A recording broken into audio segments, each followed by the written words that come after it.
Saludos, saludos, bendiciones, hermanos y hermanas. Qué bueno estar con ustedes a esta hora de la tarde con nuestro hermanazo querido Enio. Ahí está nuestro hermano Enio desde Chile. ¿Cómo estás, hermanazo? Bienvenidísimo. Como decimos en Chile, Holanda, ¿qué talca? Excelente. Todo firme, todo tincaíto. Nos tinca tu bienvenida. Aprendiendo tus modismos, tus palabras especiales de Chile. Estamos llenos, repletos hasta el colmo de palabras raras. Ujú. Para Muy nosotros una buenos. palabra significa 3, 4, 5 cosas distintas. Es verdad, Y todo cierto. depende del tono de la voz, dónde la pongas o qué sé yo, algo así. Un español muy diferente, el español de Chile. Pero no, tú lo hablas muy bien. Sabes hablar el de Chile y el Chile para que los demás entendamos también. Qué bueno saludar a mis hermanos, a mis hermanas. Tenemos hoy un programa muy interesante basado en Lucas, los secretos detrás de la tentación que se registra en Lucas. Así que mi hermanazo, cuando me digas, comenzamos. Estamos en el capítulo 4. ¿Partimos? Démosle de inmediato. De inmediato. A ver, déjame expandir mi pantalla para poder ver bien. Ahí está. Capítulo 4. Hemos estado viendo ya un capítulo, una edición de nuestra serie. Capítulo 4 es nuestro cuarto capítulo de la serie. Ya hemos dicho varias cosas de Lucas, pero hasta el capítulo 4 el libro aún no ha comenzado. Es un preámbulo. Te está tratando de cimentar las bases de la información o lo que Lucas realmente va a discutir o te va a tratar de entregar en un tratado para que el destinatario del libro, de esta carta, entienda de qué se le habla. Y bueno, los evangelistas tienen algo eh, que a mí me llena por completo, porque te escriben el libro con una técnica de escritura, los tres te mencionan, o los cuatro, muchas veces cosas muy similares, pero te las cuentan de forma distinta en distintas partes, incluso ordenadas de forma diferente. En el interior de eso que te está contando, pasa aquí también en la tentación. También está registrada en el libro de Mateo y no sale tal cual en Mateo y en Lucas. Y como no sale tal cual y sale ordenada de forma distinta, eso no es un error, aunque pueden haber errores. ¿Eso qué es? Eso es una intención del autor de presentártela de tal forma para hacerte entender algo. Y los evangelios en general, todos los evangelios, tienen eso. Te quieren expresar una idea, te quieren expresar a Jesús de una manera y lo hacen con las herramientas que ellos tienen o ven. Eso que trae los evangelios es lo que le da su riqueza. Y Lucas tiene su forma. Está sentando las bases los primeros 4 capítulos y todavía no parte. El libro todavía no parte con las herramientas, simplemente te está sentando esas bases. Este capítulo 4 es parte de esas bases. Justo, justo del 4, texto después, estamos aquí hasta el verso 13. Del 14, ahí partió el libro. Ahí parte. Porque ahí parte el ministerio de Cristo. Y previamente te está dando vueltas, te está poniendo la introducción, te está diciendo de esto te voy a hablar, te lo voy a plantear de esta manera, pero justo con esa intención en el capítulo 4, antes de partir el libro, te pone esto, que es la tentación de Jesús en el desierto. Así que la vamos a leer, vamos a discutirla, vamos a ver qué encontramos acá, qué no encontramos, y yo creo que aquí vamos, es como una caja de Pandora, vamos a abrir una caja y va a salir un montón de cosas dentro. Ya dice, Jesús lleno del Espíritu Santo volvió del Jordán y fue llevado en el Espíritu al desierto por 40 días. Y era tentado por el diablo. Te contó todo, ¿no? Te contó toda la tentación de una, en 2 líneas. ¿Por qué hay una explicación del detalle de lo que ocurre ahí? El primer libro escrito de los evangelios es Marcos. ¿Ok? El segundo es Mateo. El tercero es Lucas. Después del 70, cerca del 80. El último, el cuarto, es Juan. Y eso es el 90, más o menos, entre el 90 y el 100 después de Cristo. Por lo tanto, cuando está escribiendo Lucas, Lucas tiene la referencia de Mateo y tiene la referencia del libro de Marcos. Asimismo, Mateo tiene la referencia de Marcos, que es el primer libro. Pasa a la siguiente diapositiva. A mano derecha tengo la de Marcos, la que todos vieron. Mira lo que dice. Y luego el Espíritu le impulsó al desierto y estuvo allí en el desierto 40 días y era tentado o examinado, quiere decir ese término en griego, por Satanás. Y estaba con la fiera y los ángeles le servían. No había nada más. Nada más. Que es muy similar a las primeras dos líneas de Lucas. No hay nada más. ¿Qué hace Lucas? Te cuento un relato después de eso. Bueno, esto es lo que tenemos. Pum, pum, acá está. Y lo tentó el diablo, listo, ok. Y después te empieza a contar el detalle de esa tentación. ¿Por qué? La pregunta típica es, ¿ocurrió esto o no ocurrió? Y yo creo que la teología ha peleado con esto un montón de veces. No sé si tú has escuchado al respecto, de que hay un grupo de gente que dice que sí pasó, otros dicen que no pasó, que es una alegoría. Y creo que no nos hemos hecho la pregunta del millón. ¿Por qué la puso Lucas? ¿Qué función cumple acá? Estamos discutiendo comúnmente sobre si ocurrió o no ocurrió, si fue un agregado, que esto, que lo otro, y empezamos a pelear con las ramas en vez de entender la raíz, el árbol. ¿Por qué Lucas la incluyó y qué me quiere expresar a través de esto que está acá en su libro? Porque nada, créeme, nada está puesto al azar en ningún rincón de los evangelios. A menos que hayan sido agregados posteriores, como pasa en el último capítulo, los últimos 11 versículos del libro de Marcos, que no está en el original. Los dos más antiguos originales manuscritos del libro de Marcos no tienen los últimos 11 capítulos que tiene nuestra Biblia. Los últimos 11 versículos, perdón, que tiene el capítulo 16, desde el 16:10 hasta el 16:22, si no me equivoco. Todo eso es un agregado posterior. Alguien lo escribió porque estaba inconcluso el Evangelio. Y así hay en otras partes del Evangelio esos trozos, pero son identificables porque tú cuando estudias un Evangelio, tú entiendes cómo escribe ese evangelista. Para mí, de los más sencillos y poca exquisitez al escribir, es el libro de Marcos. Parece escrito muy posiblemente por gente sencilla, que no tenía mucha expertise al escribir, pero no así deja de ser una persona que escribe con cierta profundidad, porque detrás de esa sencillez elaboró una historia profunda que desencadena en las evidencias de que Jesús es el Cristo.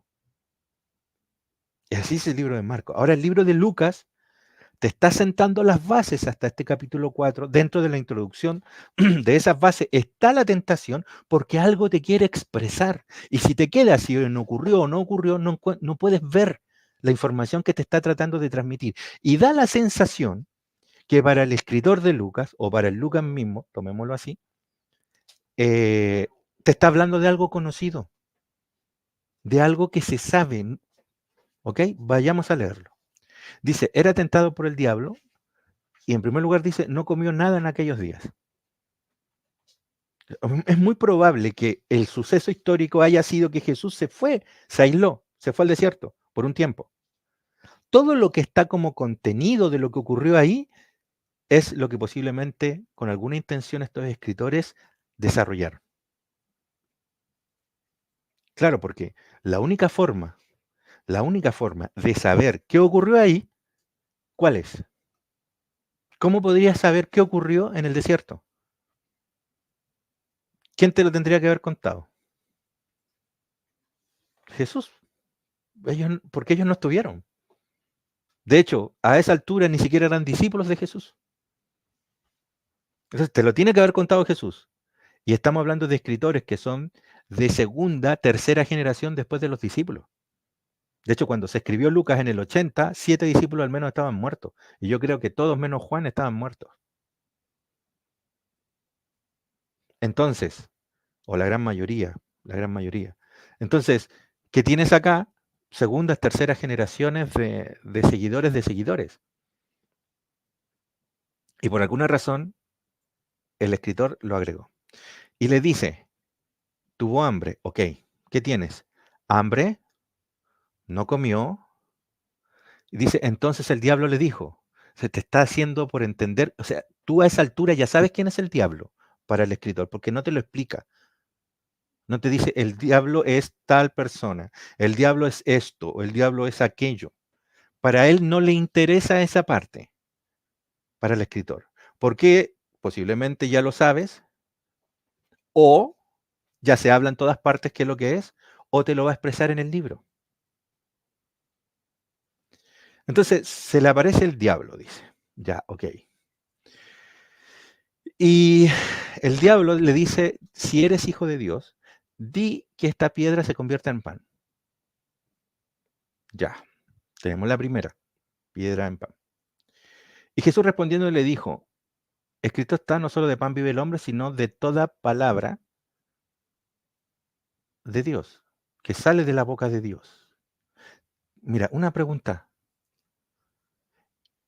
El diablo en la tentación le pone piedra y pan. ¿Cómo responde Jesús? Palabra, boca de Dios. Te hago la pregunta, ¿qué es la piedra? ¿O a qué hace referencia? Exacto, porque Jesús le contesta. El diablo le habla en sentido literal, o sea, tienes hambre, haz pan de esta piedra. El Señor le responde en sentido espiritual. ¿Qué es la piedra entonces? ¿Cómo lo ves? La piedra es Dios, porque de Él sale la voz o la palabra. El pan sería la palabra que sale de la boca de Dios. El, el pan, en el sentido literal, sería que el pan viene de la piedra. ¿Te das cuenta ahora que lo ves diferente? Inmediatamente con la respuesta de Cristo que le está dando un sentido. Ahora te hago la pregunta, oye, ¿y el libro de Lucas te habla de piedras y de pan? Ya, Panes. ya, ahora uno va entendiendo, ¿no? ¿A qué se está refiriendo? Ahora mira el siguiente. Y le llevó el diablo a un monte y le mostró qué cosa, los reinos de la tierra. Y le dice, te voy a dar todo esto, todos estos reinos. Y mira lo que él dice, y la gloria de los reinos, porque a mí me ha sido entregada, es mía, y a quien yo quiera se la doy. ¿Quién está dando la gloria? Satanás. Satanás es un término referido al concepto, o sea, como significado es adversario. O sea, todo el que se opone a Dios en este caso. Entonces, el adversario, sea ser espiritual o como tú lo quieras llamar, para Lucas no es relevante eso. Para Lucas es relevante lo que hacen, lo que dicen, no quiénes. Y la respuesta de Jesús, obviamente. Fíjate, le dice monte, reinos, gloria. Con esas tres palabras, ¿se te viene un monte, gloria, a la mente? Claro. Ah, ya. ¿Ves cómo ahora te está contando algo? Claro, se viene. Ahora, en este contexto, uno podría decir, el monte Sinaí, los reinos, pero no salen los reinos de la tierra. ¿Cómo relaciono eso? Pero el que me está contando esto es Lucas, el que me lo tiene que contestar es Lucas. O sea, ese monte y la gloria tiene que estar en Lucas. Ok, dejémoslo ahí. Y sigue diciendo, porque a mí me ha sido entregada. Ya, o sea, esa gloria corresponde al adversario. Y a quien él quiere la da. Si tú postrado me adorades, todo eso será tuyo. ¿Qué responde el Señor? Fíjate lo que responde. Vete de mí, Satanás, porque escrito está, al Señor adorarás y a Él solo servirás. ¿Quién es el dueño? ¿Quién es el dueño de la potestad y del reino? Según Jesús, Dios. No tú. No es el tema que tú me los ofrezcas y yo los acepte. Es que me acabas de decir que son tuyos. Por lo tanto, yo te digo no. Eso es de Dios. A Él sirves. Te está poniendo en línea. Sigue diciendo.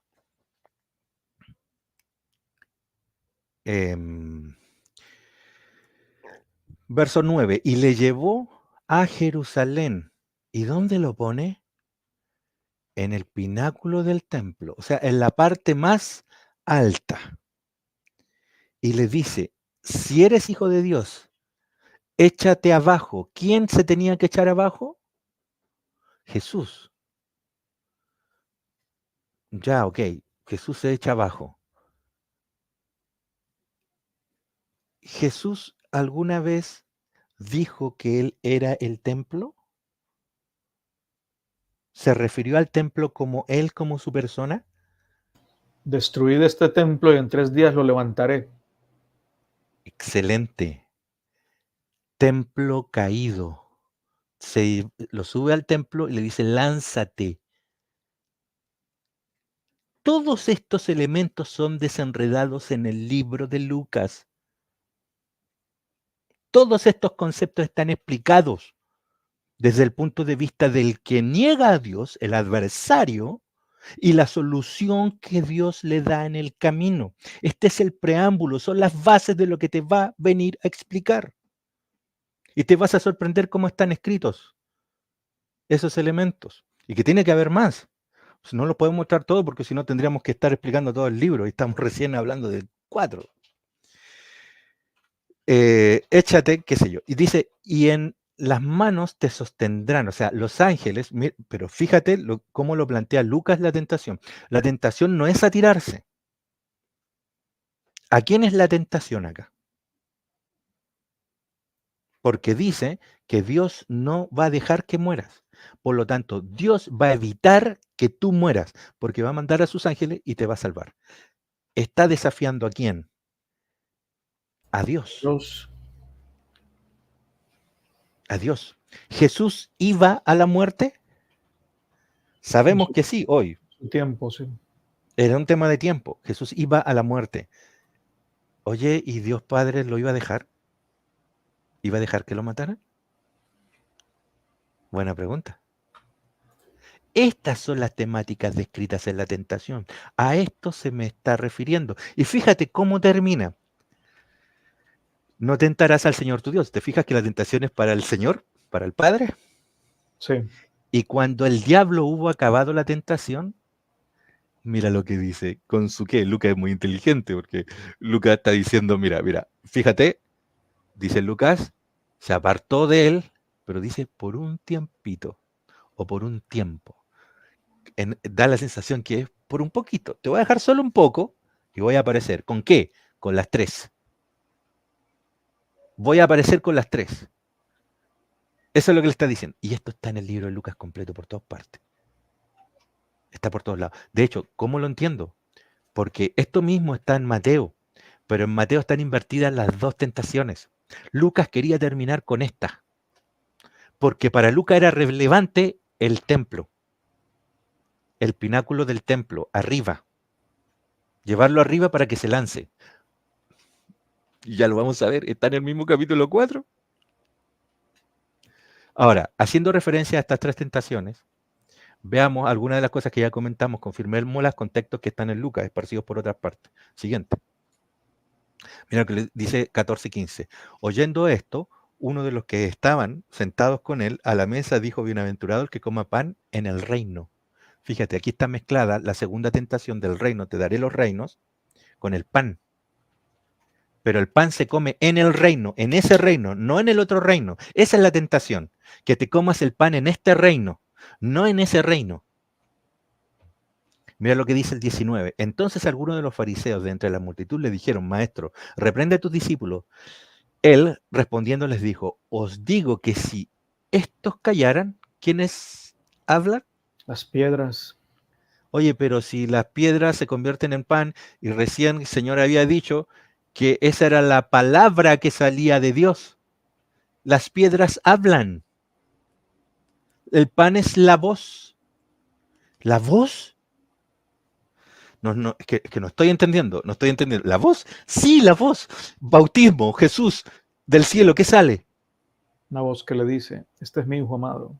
La voz, búscalo. Apocalipsis está repleto. La voz. Y desde el cielo una voz. ¿Dónde hay otra voz? ¿Se te viene otra? Ah, piensa, monte, voz, transfiguración. ¿Lo ves, no? ¿Te acuerdas cuando vimos esto de la interpretación privada? Había una voz segura, dice Pedro. Una voz, la voz profética más segura, porque yo la oí, dice Pedro. Yo estaba en la transfiguración y yo lo oí, lo vi, fue primera mano, primera fuente, nadie me lo contó, no es fábula, dice Pedro. Esa es la voz, la piedra en pan. ¿Cuál es la voz? ¿Cuál es la palabra? Lucas te está destruyendo los conceptos tradicionales que ellos tienen, como el maná, que viene de Moisés, como el pensamiento clásico de que la palabra es la palabra escrita y la está llevando a Jesús, la está haciendo una realidad en él. Romper esa tentación significa que Jesús es la palabra. Que si tú detienes a todos los discípulos, estas piedras hablan. ¿Quién es la piedra? Cristo. Cristo sigue hablando. Él es la voz. Esa es la enseñanza de las tentaciones. Por eso que Lucas te las registra. Si nos quedamos discutiendo si ocurrió o no y que si Satanás existe o no existe, al final no estamos entendiendo lo que nos está tratando de expresar Lucas. Estamos obviando el mensaje y la razón por la cual Lucas lo escribió de esa manera. Lucas quiere que tú entiendas que Jesús es la perfecta representación de lo que ocurre en un ministerio que es atacado por enemigos. La revelación de Jesús es plena. Empieza a destruir todas esas tentaciones que los enemigos de Dios le ponen al frente. Tratar de matarlo, tratar de destruirlo, tratar de, qué sé yo, y lo va a seguir diciendo, mira, siguiente diapositiva. Acá está lo del monte. Tenemos monte, ¿no? Lo llevó arriba a un monte y le mostró los reinos de la tierra. Y le dice, te daré los reinos y la gloria. Y fíjate lo que dice acá, el verso 32. El verso 32, perdón. Vuelve. Una más.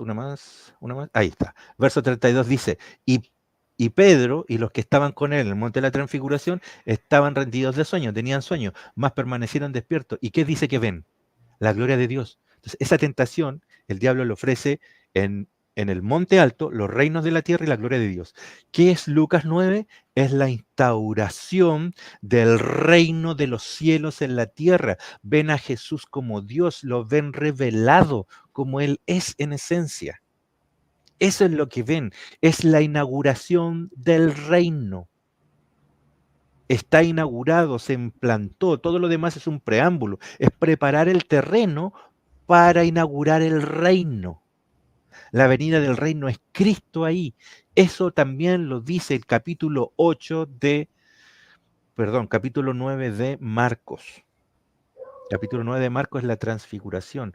Marcos quiere expresar que ahí comienza la instalación del reino. Los primeros 8 capítulos de Marcos es preparar el terreno para la instauración del reino. Y eso es lo que está ocurriendo también en Lucas.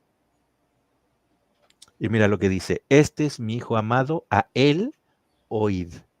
Cuando le dice Satanás, si postrado me adorares, el Señor le contesta, a él solo servirás, él es el Señor. ¿Y qué dice acá el Señor a Jesús? Es a ti, el Hijo. Tú eres mi Hijo amado y a Él debes oír. ¿Quién es la voz? Jesús. ¿Quién es el pan? Jesús. ¿Quién es la piedra hablando? Jesús. Jesús en su vida destruye la tentación. ¿La ves? Está por todas partes, por todos los rincones. Siguiente. Y no he salido de Lucas. No he salido de Lucas. Y a unos que hablaban de que el templo, ahora, ¿se acuerdan? Lo llevó al pináculo del templo. Tenemos el templo. Estaba adornado de hermosas piedras y ofrendas votivas. Y le dijo, Y dijo, dice, en cuanto a estas cosas que veis, días vendrán en que no quedará piedra sobre piedra, todo será derrumbado. Es él mismo cayendo.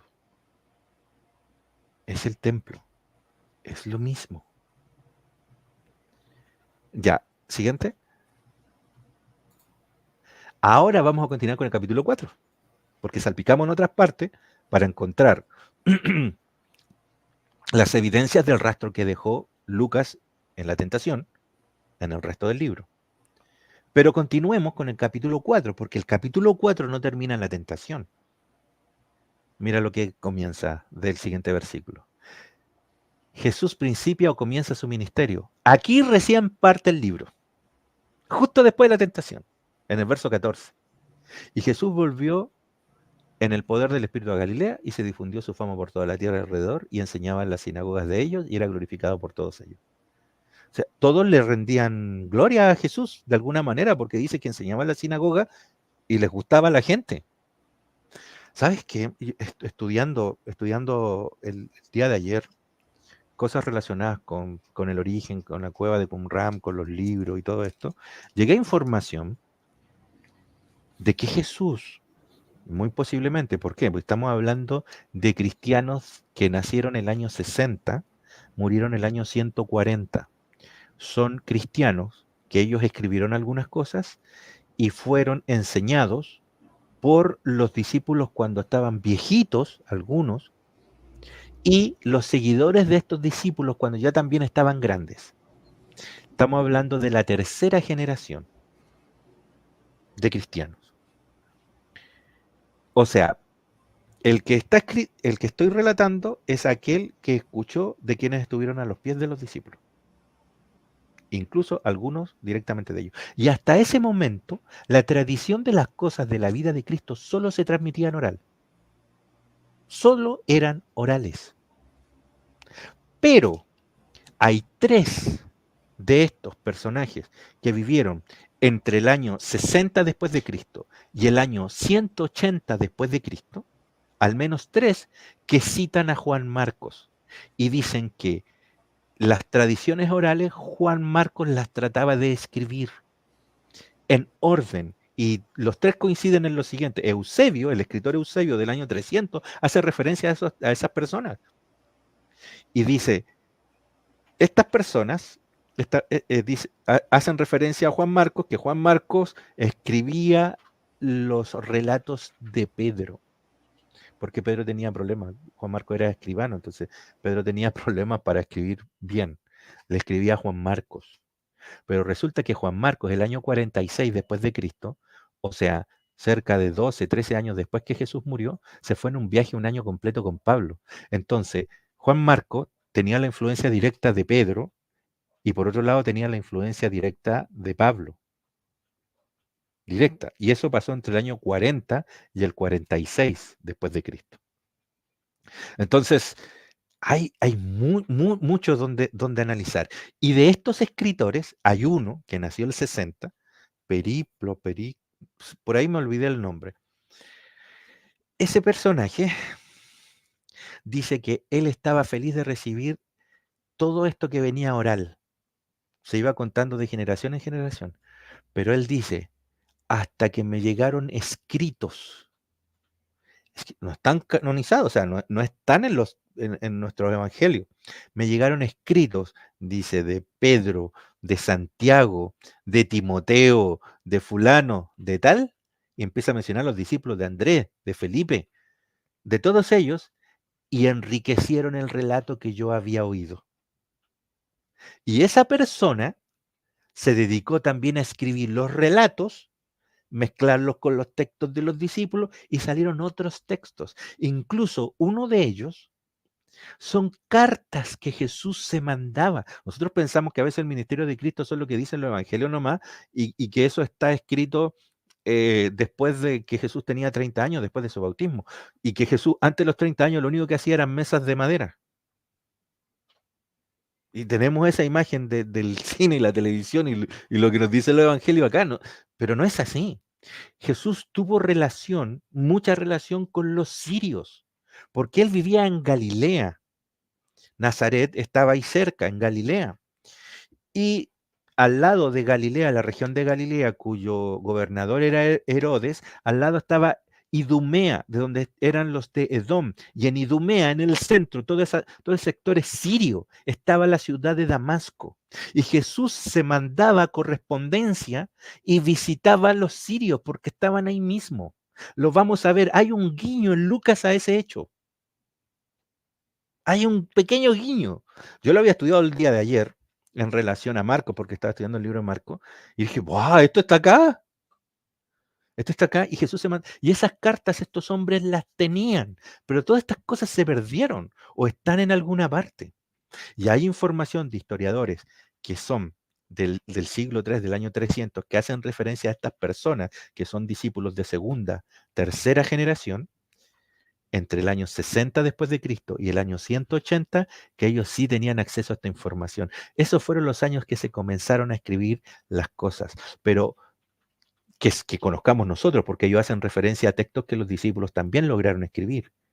Ellos tenían textos, quizás no tan exquisitos como los evangelios que son posteriores, salvo Marcos, que muy probablemente fue escrito por ese Juan Marcos, y estamos hablando del año 40 al 46, aunque hay datas del libro de Marcos de, eh, bueno, la arqueología lo data por ahí por al finales del 50-60, pero en las cuevas de Qumran, en la cueva número 7, se encontró un frasco, un jarrón, que afuera dice Roma, y tiene varios trozos de papiro. A diferencia de un papiro con un pergamino, venían de Pérgamo, que eran trozos de piel de animal que ellos las trataban, las curaban, y ahí escribían, y estos son los rollos del Mar Muerto, que hacen referencia a textos de Isaías, que son de un siglo antes de Cristo, salmos, algunos profetas, qué sé yo, pero no había ninguna referencia al Nuevo Testamento. Pero había una cueva, estamos hablando de las cuevas de Qumran, que son las cuevas de los esenios, que ellos estuvieron ahí hasta el año 50 después de Cristo. Solo 50, no después. Esos registros están desde el 50 antes de Cristo al 50 después de Cristo. Y estos trozos, el papiro es hecho no es hecho con cuero, el papiro es hecho con caña, con planta, una planta tejida. Y esos se destruían, a diferencia del pergamino, que era el rollo de cuero, que son los que hoy se conservan. Pero en la cueva número 7 encontraron este frasco que estaba lleno de papiro, esos que se destruyen, y tenían trocitos. Son como 14, 15 trozos. Y un experto en pergamino, por ahí tengo el nombre, es un jesuita de origen español, tomó los trozos y identificó al menos 4 o 5 trozos con el libro de Marcos, antes del 50. ¿Sabes cómo le cayó toda la arqueología encima a ese hombre? Se tuvo que ir por 10 años hasta que apareció otro experto en papiro diciendo de que nada de lo que pensaban ellos podía rebatir los argumentos de este papirólogo. Nadie. Él murió el año 2001, si no me equivoco. Y están clasificados, todos estos restos de papiro están en el Museo de Londres. Es una cuestión impresionante. Están las fotos de todo esto que te estoy hablando. Y él identificó con el libro de Santiago, trozos, con el libro de Timoteo, con el libro de Marcos. Ahí se sabe que Marcos al 50 ya estaba escrito. Y eso reforzó un pensamiento que había, que está dentro del libro de Marcos, que es que Marcos se escribieron 2 libros, uno en arameo y el segundo en griego. Y ahí está la respuesta de la relación de Timoteo con Pedro y Timoteo con Pablo, que el libro tuvo 2 destinos. ¿Ok? Por lo tanto, ¿por qué te cuento todo esto? porque ellos tenían información. Esto no se hizo tan al azar como estamos pensando. Hay más cosas que estudiar y que descubrir, y que se van agregando elementos en este análisis. Mira, siguiente diapositiva. Saludamos a la hermana Wilma, un abrazo, gracias por estar con nosotros, hermana Wilma, gracias por saludar. Muchas Bendiciones también. bendiciones. Buena Así foto que, ahí tiene la hermana Wilma. sí, tremenda foto. Si hay alguien más ahí que haya dicho algo, póngalo. No, no nos han saludado, están tímidos. La hermana rompió el hielo, No, pero tienen hay que varios saludar. conectados. Vayan saludando. Mira, dice Lucas 4, ya avanzamos en Lucas 4. Mira lo que dice. Entonces viene Jesús, acaba de comenzar su ministerio, después de la tentación comienza su ministerio, y dice el texto, bueno, él va a Nazaret, ya ok. ¿Dónde eso? Galilea, bien. Donde se había criado, como decía Isaías, Galilea de los gentiles, porque era una mezcla de, no era solo judío, estaba mezclado, estaban los asirios al lado, etc. Y dice que en el día de reposo entre la sinagoga, conforme a la costumbre, se levantó a leer y leyó el libro del profeta Isaías. Y mira lo que dice, el Espíritu del Señor está sobre mí, por cuanto me ha ungido para dar, ¿qué cosa? Buenas nuevas a los pobres, que es parte del centro del libro de Lucas, hablar de la gente necesitada, de los perdidos, de los pobres. Me ha enviado a sanar a los quebrantados de corazón. Sí, y mira lo que dice, pregonar libertad al que está cautivo, vista a los ciegos y a poner libertad a los oprimidos. Mira, te ponen en ese bloque tres cosas que son similares. Cargados por la enfermedad, eso es estar cautivo. La libertad de los presos, o sea, los que se sienten prisioneros de algo. Y a los que están oprimidos por alguien. Los está limpiando, los está liberando. Y ese es el año agradable del Señor, o el jubileo, podríamos decir. Dice que enrolló el libro, lo leyó, se lo da al ministro, el Señor, se sienta, y los ojos de toda la sinagoga estaban fijos en él. Lo están mirando. Imaginen, Jesús se paró, leyó esto, lo entregó al ministro que estaba ahí, se sienta, y lo están todos mirando. Silencio.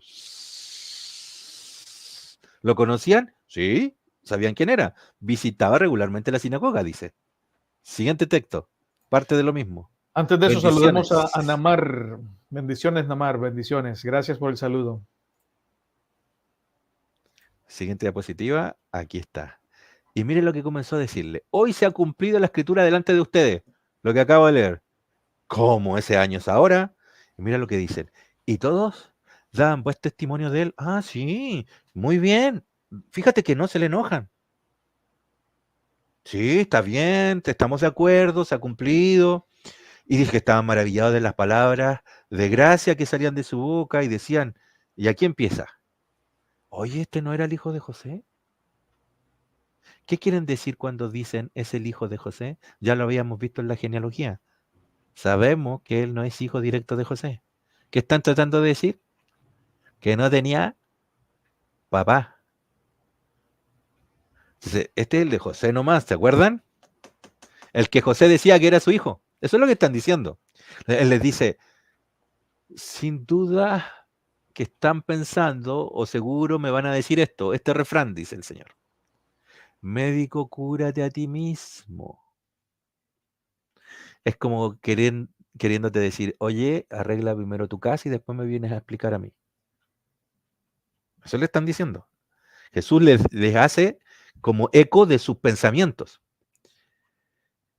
De tantas cosas que hemos oído que se han hecho en Capernaum. Claro, tú eres allá de Capernaum. ¿Te acuerdas cuando le decían de Nazaret puede salir algo bueno?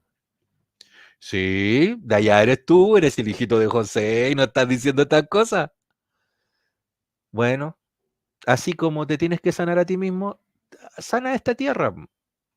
Arregla un poquito Nazaret y después nos vienes y nos cuentas. Y mira lo que responde el Señor. Y esto es impresionante porque le dice, ajá, de cierto os digo, ningún profeta es aceptado en su propia tierra. Eso es lo que está ocurriendo acá y se lo está diciendo a ellos en la misma Galilea. Y en verdad os digo que muchas viudas habían en Israel los días de Elías. Mira lo que les dice. En cambio, Elías, dice acá, fue enviado ¿a quién? A la viuda de Sarepta, de Sidón. Ella era fenicia. ¿Quién era fenicia? Jezabel, la mujer de Acab. Ellos conocían esa historia. Y cuando le está diciendo de que no pescaron a Elías, no lo pescaron, Elías fue mandado ¿a quién? A la viuda de Sarepta a hacer el milagro, habiendo otras viudas en Israel. ¿Qué le está diciendo? Que el profeta, que no es profeta en su propia tierra, va a donde está el pueblo enemigo. ¿Dónde estaba Jesús? En Galilea. ¿Dónde te dije que iba? A Siria, a Damasco. Sabía de lo que les estaba diciendo. Jesús tenía relación con todos los que estaban los pueblos alrededor, con Idumea. En Idumea, esa es la zona de los edomitas, enemigos del pueblo de Israel. Ahí están los sirios, ahí está Damasco, ahí está todo. Están los fenicios más allá. Les está diciendo eso mismo. Y les dice, es más, Eliseo, o sea, en vez de limpiar a los leprosos que había en Israel, se va donde Naamán, que era sirio. Esto, las orejas, el color de la cabeza de los que estaban ahí, esto nos está insultando. Al oír estas cosas, todos en la sinagoga, ¿cómo se llenan? De ira. ¿Y dónde lo llevan? Fuera de la ciudad. ¿Y dónde lo suben? Arriba de un monte. La tentación. Un monte para lanzarte. Un monte para darte el reino. Un templo alto para que te mates. ¿Te estás dando cuenta cómo está llevando la realidad de las tentaciones a lo que le empieza a pasar a Cristo? Bueno, no pudieron hacer nada, porque de ahí lo querían lanzar, lo querían tirar. Dice que pasa en medio de ellos y se va, y no lo ven. Siguiente. Descendió Jesús a Capernaum. O sea, Jesús llega a Capernaum, ciudad de Galilea, y le enseñaba en los días de reposo. Dice, se admiraban de su doctrina, porque su palabra era con autoridad. Estaba en la sinagoga un hombre que tenía espíritu de demonio inmundo. Esto es el texto de Isaías. Liberar a los cautivos. Entonces, había un demonio, el Satanás de la tentación, te está llevando a un ejercicio esos elementos, que tiene cautivado a alguien, y el Señor viene a liberarlo, viene a expulsar los demonios, y los saca. ¿Has venido a destruirnos, Jesús Nazareno? Se están haciendo la víctima. Yo te conozco bien, eres el santo de Israel. Y Jesús lo reprendió y le dice, bueno, cállate, mejor guarda silencio y sale de él. Entonces el demonio, derribándole en medio de ellos, salió de él, pero no hizo ningún daño a nadie. De nuevo, el Satán, el adversario, te lo está poniendo en todas partes. Y estaban todos ellos maravillados, hablaban uno con otro. Bueno, ¿qué palabra es esta? Palabra que sale de la boca de Dios. ¿Con qué autoridad les manda a los inmundos y salen? Las piedras hablan. Y su fama se difundía en todos los lugares y contornos. Siguiente. Y con esto creo que terminamos. Acá estamos terminando. Con esto termina el capítulo 4 y te muestra, bueno, parece que aquí el demonio es la suegra de Pedro. Eso es un parte de... El viejo chiste de la suegra, hay que respetar a la suegra, son tan lindas. Oye, sí, porque... te saluda el hermano Edgar Omar Cavazos, nos saluda, le mandamos un abrazo a él también desde Monterrey, nos saluda, un abrazo hasta Monterrey. Gracias por el saludito. Entonces Jesús se levanta y aquí el adversario es la enfermedad. No es la suegra como acabo de injuriar. Es la enfermedad, es la fiebre. Entonces el Señor libera, limpia, saca lo malo, saca el adversario, saca el Satán de la mujer. Me expreso bien, ¿no? Le está sacando lo que es contrario, enemigo. Saludos a Lucrecia y a Mario, un abrazo también para ellos. Saludos. ¿Y quiénes otros son liberados? Sigue diciendo, muchos sanados a la puesta de sol, de diversas enfermedades. Salían muchos demonios dando voces, tú eres el Hijo de Dios. Y todos le decían lo mismo.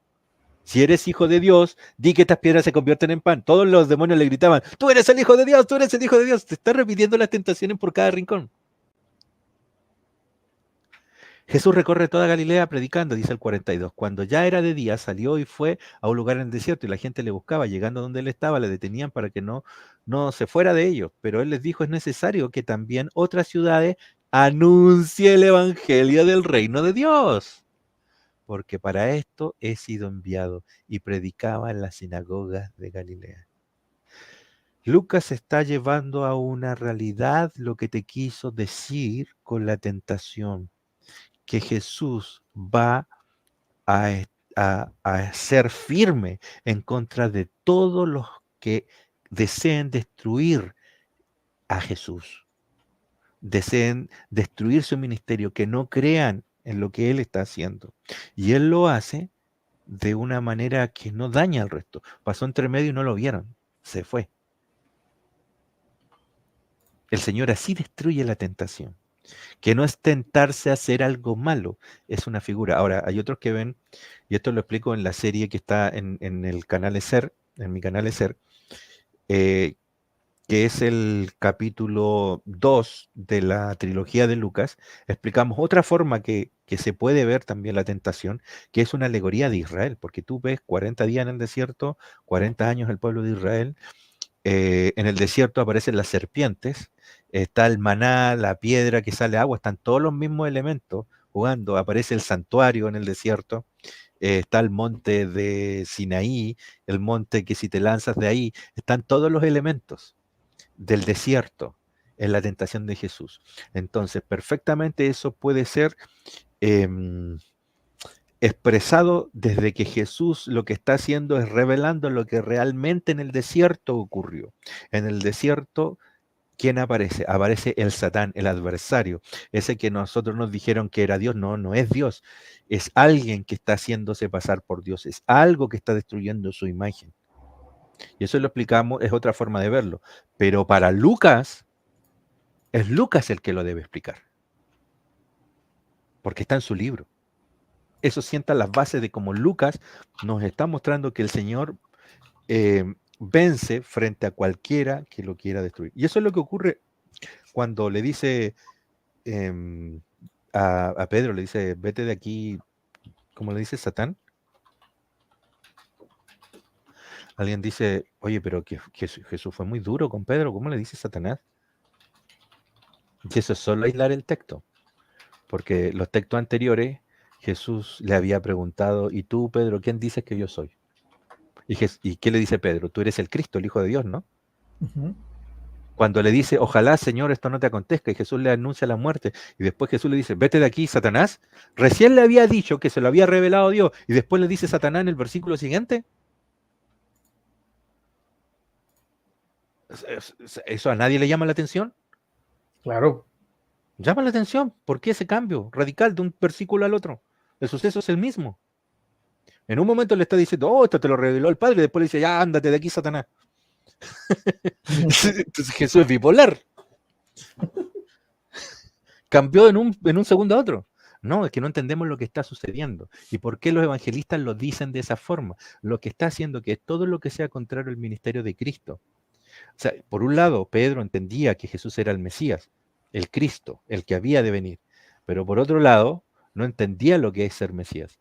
¿Por qué? Porque si Jesús moría, ¿quién tenía que morir?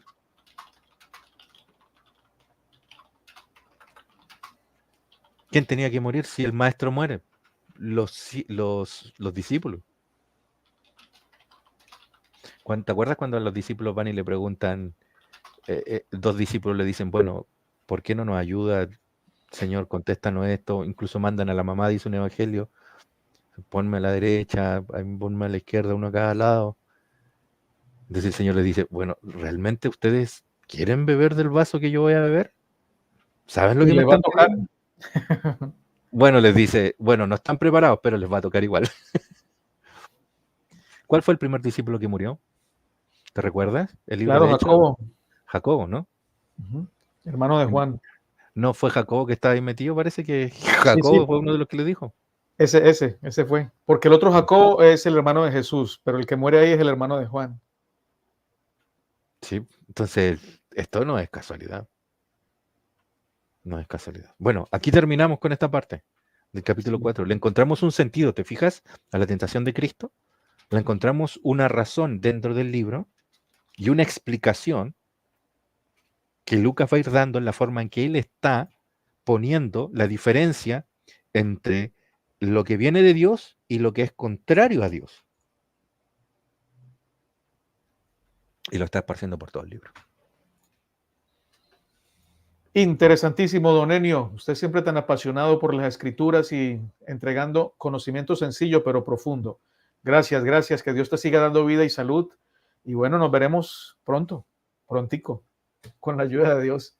Compartan el mensaje, mis hermanos, si pueden compartirlo, denle un me gusta. Si no están suscritos al canal La Otra Mirada, suscríbanse. Hemos estado un poquito ocupados, por eso no hemos subido casi material, pero esperemos que cuando pase este proceso largo para Enio y para mí, podamos tener un poquito más de tiempo y presentarles un poco de más programas con la ayuda del Señor.